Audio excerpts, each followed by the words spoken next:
Hello, I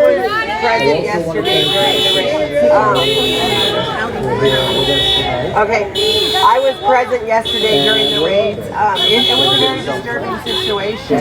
There were a number. There were a number of families out there trying to figure out where their children were. Some children had went with one parent, some were grandparents looking for their grandchildren to see if the parents had been taken. Some were one parent who the children had went with the grandparents. We do have credible information that the children were zip-tied and that's ridiculous. And so the children were detained as well. It appears that everyone that was there was detained, U.S. citizen or not. Eventually, it was over an hour that we were there that we could not get answers on what happened to the children and where the children were going. We repeatedly asked.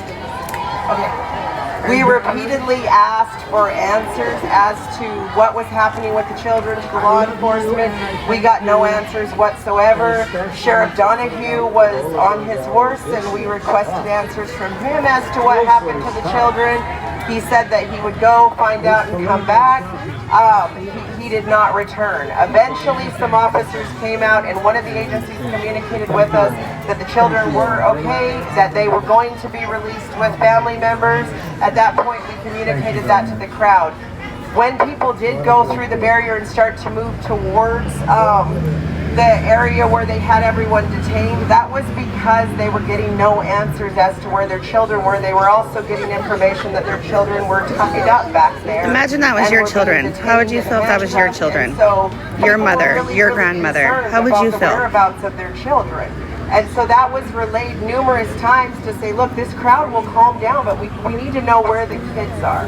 And we did not receive that information. Eventually, people did go back, at which time rubber bullets were fired at them.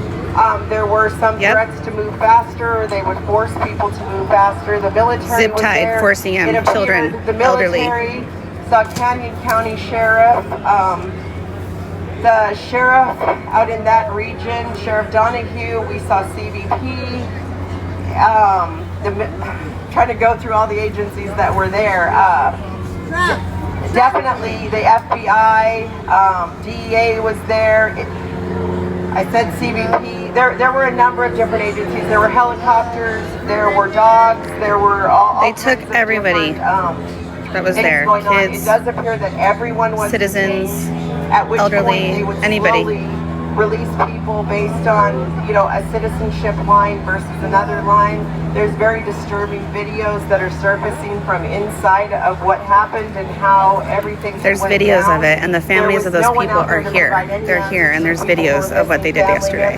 I have seen them. It was a very difficult situation. At this point, there is still a number of people who are detained. I can say that there are many of them who have absolutely no criminal history whatsoever, and they are currently still detained with no criminal history and no prior deportation. Yes, they zip-tied citizens and children for hours and would not tell people what was going on. That is what we're protesting. Children have all been released. So it does appear that all the children have been released. We did meet with a couple children. Oh, she just said they're still don't children. know where the parents are. Oh my we're God, that's trying to figure that out horrible. at this point. We have located the parents, but there are some situations. I think there is going to be a lot of children in this community that are